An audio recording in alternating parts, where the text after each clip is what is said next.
Hi, I'm Brent Stafford, and this is RegWatch by RegulatorWatch.com. America's war on vaping is getting meaner. This fall, the U.S. Department of Justice, working with the FDA and ATF, launched coordinated raids against vape distributors and retailers across the country. It was the largest crackdown on the American vaping industry in history, resulting in multi-million-dollar seizures of so-called illegal Chinese vapes, fueling screeching headlines and deepening the misinformation surrounding what many believe are life-saving products. And now joining us today to discuss the truth behind these raids and the fight to save vaping in America is Allison Boughner, president of the American Vapor Manufacturers and content manager at MePod. Allison, thanks for coming back on the show. Thank you for having me. Well, let's dive into this thing. I'm sure most of our viewers know about the DOJ raids, which just happened on September 10th. Let me just cue up our footage on that.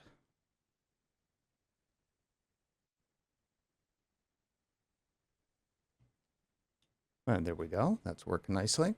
So this was September 10th, and we saw Attorney General Pam Bondi and HHS Secretary Robert F. Kennedy Jr. glamming for the cameras in Chicago, celebrating the seizure of 4.7 million units of unauthorized e-cigarette products with an estimated retail value of $86.5 million. That's whopping. That's huge. Mm-hmm. Allison, What do you make of these raids?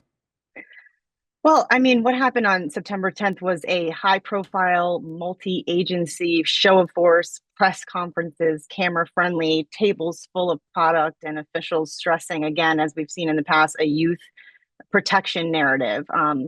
I think beneath the optics, the enforcement mixed up port seizures of imports with civil seizures at U.S. distributors and retailers, including warehouses holding mostly bottled e-liquids made by American small businesses.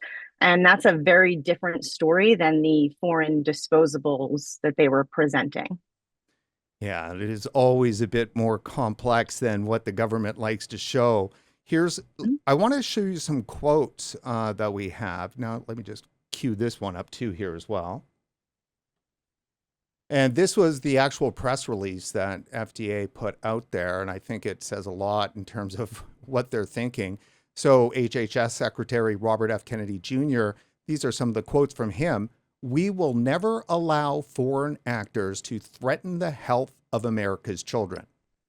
Today, we took decisive action to protect kids from illegal vape products. Thank you to President Trump and Attorney General Bondi for their leadership in helping us shut down this black market." And FDA Commissioner Marty Makary says the FDA and our federal partners are taking strong actions to shore up America's borders and stop the flow of illegal vaping products into our country.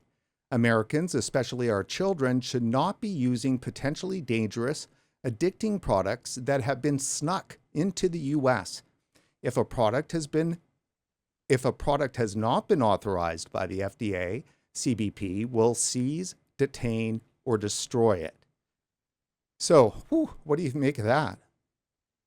I mean, it sounds great, if you don't know what's actually going on. And if you know what's actually going on, then it's obvious that all of that is garbage. I mean, they weren't seizing illegal Chinese vapes. They were emphasizing that at the microphone, but that's not the reality of what we saw on the tables even. Now, what are the percentages? Like, do we know? Okay, so there are tons of e-liquids on this civil seizure warrant that include companies that produce in the United States, like Air Factory, 7 Days, Beard Vape, Coastal Clouds, Cutwood, Five Ponds, Naked 100, which, by the way, are all made in California. So yeah, I've got a the list reality up here. the reality is mixed. Some imports, sure, but mostly domestically made products. It is quite amazing. And now, weren't some of these companies actually already supposed to be protected because they had PMTAs in process? I mean, we've all heard of enforcement discretion. As we've seen, typically, if you have a PMTA in some kind of accepted status or it's moving along through that process, then they typically don't mess with it. I mean, I've personally seen, I used to work for a vape shop and manufacturer, they would come in and do their inspections, and there was never an issue with stuff that was in the process. Yeah. So, well, explain for our viewers, and I know every one of our viewers understands the state registry bills, but I think it's always very good to re-explain that, because if you've got products that are not authorized but through in the PMTA process, you should be at least exempt. I don't want to use the word immune, but at least should be likely to be able to stay on the market. I mean, I think so too. It's not the applicant's fault that it's taken 5+ years for an application to move. And, with these state registry bills, depending on how they're written, you have some of them that are only authorized products. Then you have others that are allowing products that are in the PMTA process. But that is something that's not a guarantee, because FDA tomorrow could change their minds and deny those products. And then what? You've spent all this money to get onto these state registries and then turn around and are not allowed to sell your product any longer because the FDA has issued an MDO, and that could happen at any given time because we don't know what the FDA is going to do next. So, talk a little bit about this issue in terms of the kids. Like, is this the right focus for FDA and HHS Secretary Kennedy? I mean, of course not. Anytime you prohibit something, it makes it more in demand. We've seen this in history. This is how prohibition works. Don't touch the stove. It's hot. Kids are going to touch the stove. And kids are not getting these through the channels that FDA is attacking. They're carding every person that comes in the store. They're not selling to underage. These are happening through other channels, illicit markets, illicit shops that are popping up everywhere, taking advantage of this. And of course, Snapchat and other, internet ways of kids, that how they get literally everything, and the hardest thing I think for me is with a 19-year-old son is him coming home from college and saying, Mom, I see more of my friends are smoking. And I think that that's the outcome of making these parents really so afraid, because I've genuinely heard stories of my mom bought me a pack of cigarettes because she wants me to get off the vape. Like, that kind of stuff just blows my mind, and also really breaks my heart, because cigarettes are still killing 500,000 Americans every year, and nobody really seems to focus on that. It's just on the vapor products. So, from what we know, is there any recourse for these companies? I mean, right now you've seen, like, I know personally, like Midwest, if you go on their website, it's very limited on what you can order. I think that's probably because they're in the middle of this mess, and also probably in the middle of a lawsuit, and are probably being advised by lawyers not to. I would just assume that. I don't know that for sure, but that's what I assume. I know that Midwest, has come out and said in a statement that these products were in PMTA, they were doing the right thing. They made sure the products they were selling were also on the right pathway. So, I mean, I think that they're going to probably take them to court and turn around and try to get their product back, which they should. So, do you think you've got the FDA commissioner, you've got the HHS secretary, you've got the attorney general making these comments that obviously the mainstream media just ran with, and it's all about these foreign actors and so forth. Yeah. Yeah. Do we know if the White House has a reaction to this?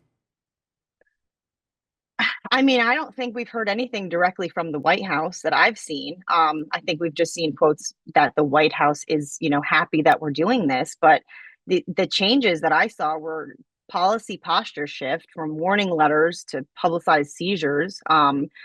These optics, that centralized optics with it, AG Bondi and HHS Secretary Kennedy framing this as a national crackdown. And then you have the legal hook, selling new tobacco products without a marketing order is unlawful.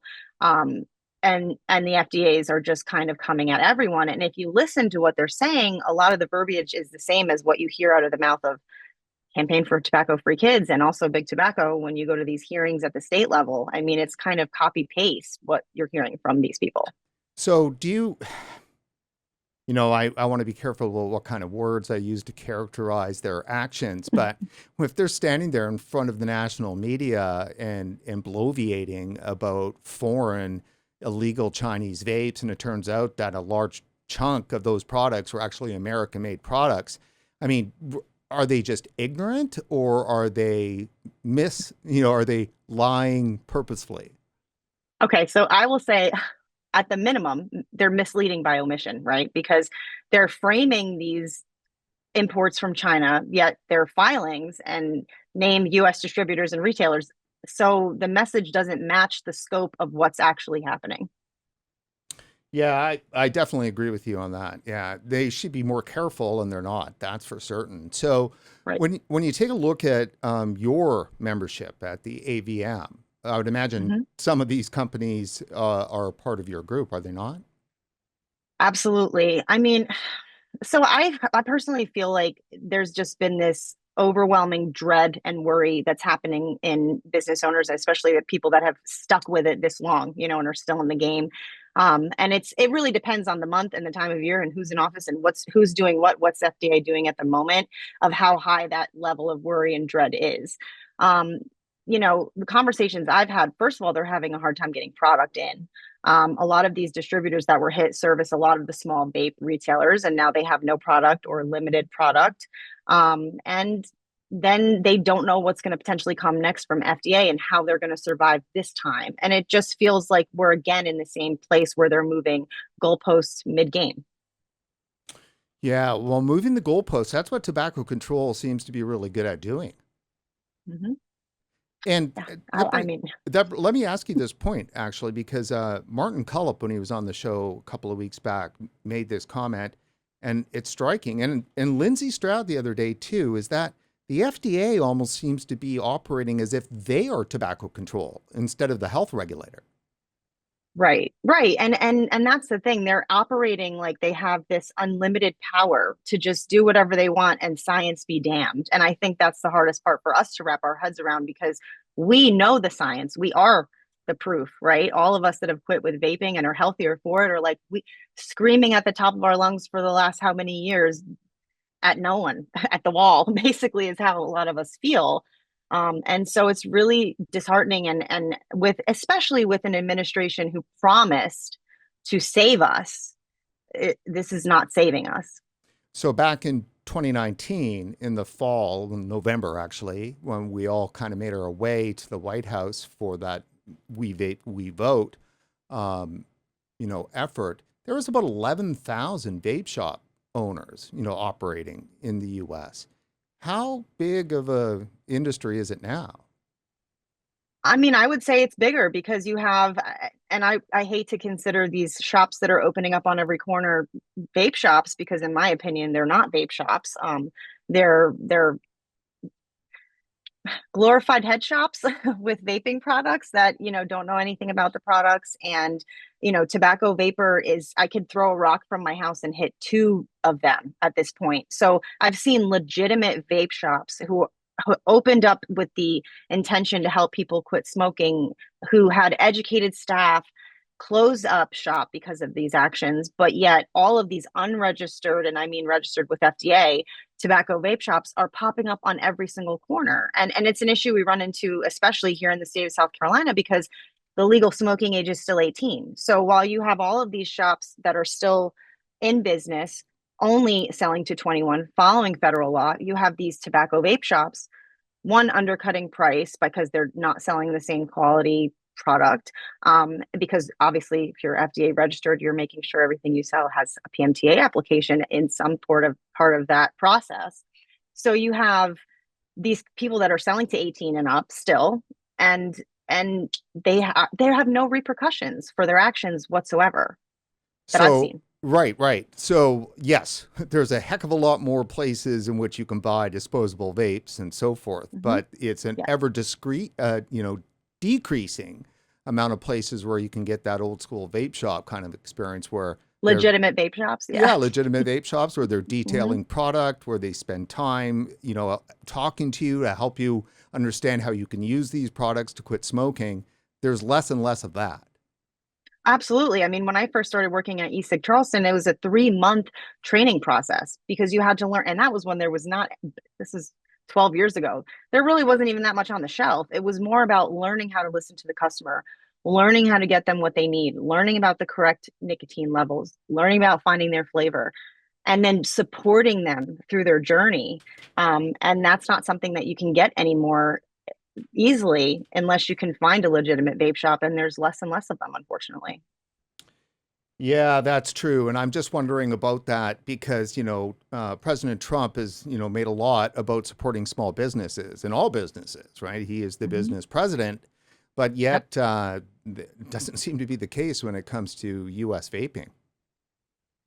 Yeah, and it's unfortunate because I know that that was a lot of what people were counting on, especially people that voted for him. That I will save flavored vaping. That statement was huge. It was like, oh my God, finally somebody's going to come in and save us. Somebody's going to throw us a lifeboat. Somebody's going to come in and through for us and finally hear us and help us. And we haven't seen any of that.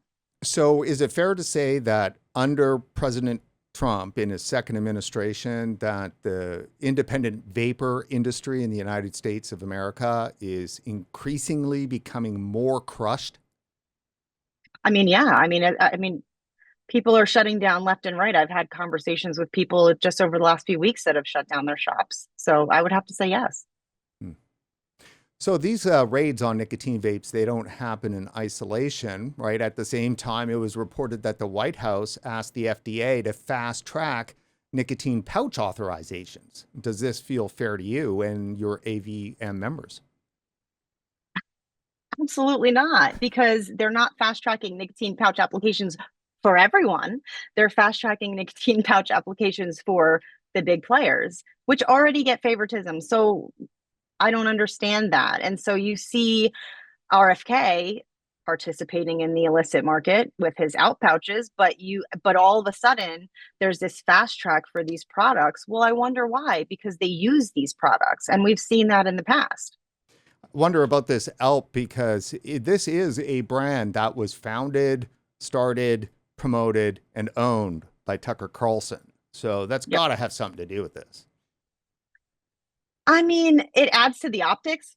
High visibility figures publicly aligned with pouches while small businesses face heightened enforcement. I mean, relevance is more political than regulatory, which is something that we've, seen for a while now. Now, I have to give you huge kudos for that answer. It was very realpolitik. Yeah, well, I spent a lot of time talking to politicians, unfortunately. So, that's kind of become part of my job. And Totally. and it's really, really frustrating. As you can see, it gets more and more frustrating every year having the same conversations with the same people that still don't get it. So let's tally things up here, Allison. This is what we know. Cigarettes are legal and can be purchased Mm-hmm. anywhere. Mm-hmm. Cigars are grandfathered in and are readily available.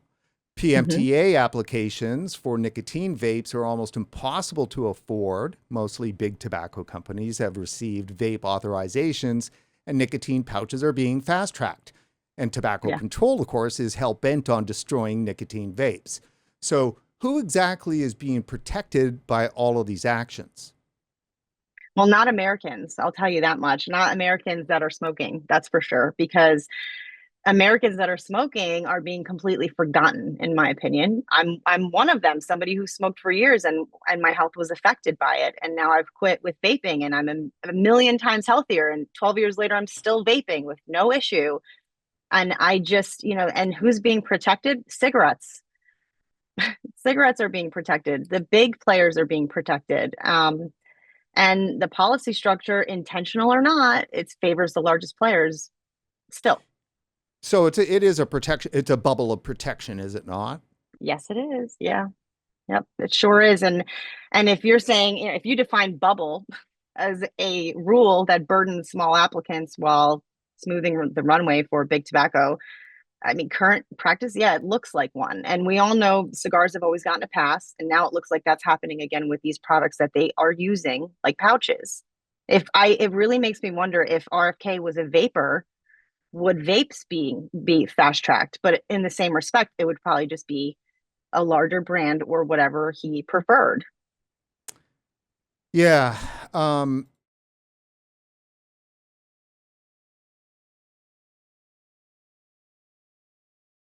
Sorry about that. I think I turned the mics off there. I think we should be on. Okay. Yeah, U.S. adult vapors. So we've used this this data before over this year. It's amazing. You've got almost 22 million vapors now using nicotine vapes, and in the U.S., and that number just keeps growing year over year.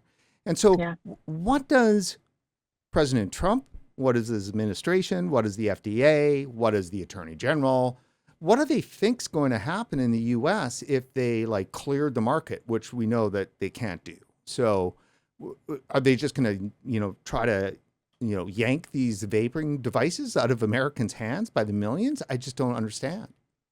I don't think they know what they're doing. I think that I think they think they're doing something good for the youth. I have to assume that that's what they're doing, because I don't want to assume that they're just corrupt and awful people that love big tobacco's money and don't care about the American public. I don't want to think that way, but it just looks like this more of the same crap that we've been dealing with for years, and it's exhausting, and we need some kind of relief, and we need some kind of clarity on applications. And I mean, as far as the pouches go, the only thing I've seen is that they're saying use child resistant packaging is the only thing I saw the FDA post. So am I saying that if you're a small business who has applied for a PMTA for your pouch product and you do a child proof package, are you going to get approved? Probably not. I mean, I would love to be proven wrong on that, but probably not. So let's see here. My biggest fear, and to put it in kind of the words, is that you get an administration like the Trump administration coming in, and they are just dupes of tobacco control and in that morality that's wrapped around Save Our Children and so forth. So like, if they can't see it, if Kennedy can't see it, no one's going to ever see it. No. So you have to hope that somebody can get through to them, that at some point there'll be a rally that will make a difference, because that is the way that we got his attention last time. So maybe we can do that again. I know there's a lot of moving pieces in the industry right now, some stuff that I can talk about, some stuff that I can't. But I just think that we're not going anywhere, and we're not going to back down, and we're not going to stop trying to make this administration see reason and change the way that they're handling this. Because at the end of the day, adults are still dying from smoking related illnesses, and that's a problem. And we need to make sure that this administration is aware of what the damage that they're really doing to the adults. Yeah, very true. Very true. So you mentioned big tobacco money. How does that play a role in this? Well, let's see. FDA is funded by what? User fees, right? So they're funded by user fees, and they're getting most of those user fees from big tobacco. So they're basically paying most of the bill, right? Which naturally raises concerns about bias. I mean, even if regulators act in good faith, it's hard for small businesses to trust the process when their products are seized while major corporations are fast tracked. For us, it's just another punch in the gut. Yeah, and so to be clear about that, the regulator, which is, underneath the FDA, it's the FDA Center for Tobacco Products, the CTP. Right. That's the unit that is responsible for all of the regulation for tobacco. And 100% of their money comes from tobacco fees. User fees. Yeah, user fees. Yeah. That's crazy. Yeah. Well, I mean, what is 800 million a year? Based on each company's market share, I mean, it's pretty good incentive to do the wrong thing. Yeah. And so like if it's say 700-800 million, that kind of thing, none of that is really coming from nicotine vaping companies, is it? We don't pay user fees. The vaping industry does not pay user fees. If I had $1 for every time Brian King said that when he gave a speech, I might have enough money to actually pay for a PMTA application. So, I mean, that at the root of it is the issue. It's not something that they can go ahead and say, we're going to start collecting fees. That's an act of Congress. But if that's the magic bullet, let's pay some damn user fees. Let's get some stuff through. Well, there you go. Yeah. Like, I mean, at least take our money and, and help, grease the wheels. Because clearly right now, like it's such a disincentive for the top agency that's supposed to be concerned about tobacco use. Well, they're Right. not. Every single one of their jobs is dependent on combustible tobacco staying in market. Yes. Well, that's why they've approved so many cigarette products and so little vapor products. But yeah, it's the comparison. It's not even night and day. It's It's like so 4,000 to 39. So yeah. yeah, that's right. It's more like Jupiter to Earth kind of Yeah. distance. It's Yeah. crazy. I know. Hmm. So tobacco control goes nuts about conflict of interest, say around the tobacco industry that are making good efforts involved in, going smoke free. Well, PMI Right. funds a study, forget it. Like the researchers probably never working again anywhere, Yeah. not getting published or Yeah. It's anything. not taken seriously, even if the science is great, which the science is great. So, the Yeah. science is good. It's good science. It's a good study, but it doesn't matter because of where it's coming from. I think Big Tobacco even did a COVID study and it Yes. was kind of like brushed off because of who put the study out. Well, that's right. And so, but here you are with the Center for Tobacco Products, 100% funded by tobacco user fees. And it's just like crickets, nothing is said. Right. Right. But tobacco control will be the first to accuse somebody in the vaping industry, the independent vape industry, and accuse them of being somehow tobacco adjacent and, not welcome at conferences and so forth. Right. Yeah. I mean, we're the black sheep. That's for sure. I mean, I've kind of always felt that way, except for when I first started working in the industry. Everyone's like, "You're doing a great thing. You're helping people," and now it's like, I'm just this awful person that peddles nicotine to children, which is, couldn't be further from the truth. But when I tell people that I'm a tobacco harm reduction advocate, they're like, "So you're for vaping then? Because that stuff's really bad." And it's like, okay, let's have another 30-minute conversation so I can explain to you why that's not true. Oh yeah. It's bad news. Yeah. It's just bad news. And I have a Yeah. hard time. I can't even explain to people why I'm still covering this issue after 10 years. But in fact, actually, with each passing day, it does actually become more important to continue covering this as Yeah. voices drop out. I'd like to add That's how that. I feel too. Yeah. Yeah, totally. And I'd like to add this. You know what? I hate to say this. Tucker Carlson said this the other day on a show that I was watching in passing, but it's a good one. Nicotine is a life enhancing drug. Yeah. Life I love that. enhancing. Slap it on a t-shirt and I'll wear it. I mean, that's true. I run on nicotine, you know? I mean, I just think it's crazy that all of the benefits of nicotine are completely overlooked when you're discussing nicotine. It's bad, it's addictive, it's this, it's that. But I mean, the other day I went like a whole day without touching my vape because I was extremely busy at work and my son's like, "Your vape's in the kitchen. Do you need it?" And I'm like, "Oh, I haven't had it all day." Like I'm not like over here, scratching my arm like, "Oh, I need to get my fix." It's not like that. It's something that I enjoy. I enjoyed smoking too. And if I never picked up vaping, I probably would be, a lot more worse off for it as far as my health is concerned. Oh, amen to that for sure. Look, Hmm. for smoking gives you cancer. It gives you Yeah. heart disease. It causes I mean, it gave me strokes. a blood clot. It Yeah, gave you a 30, blood clot. like who gets a blood clot at 30? Like that's literally what the nurse said to me. Who has a blood clot at 30? This is something people get when they're on like bed rest when they're older.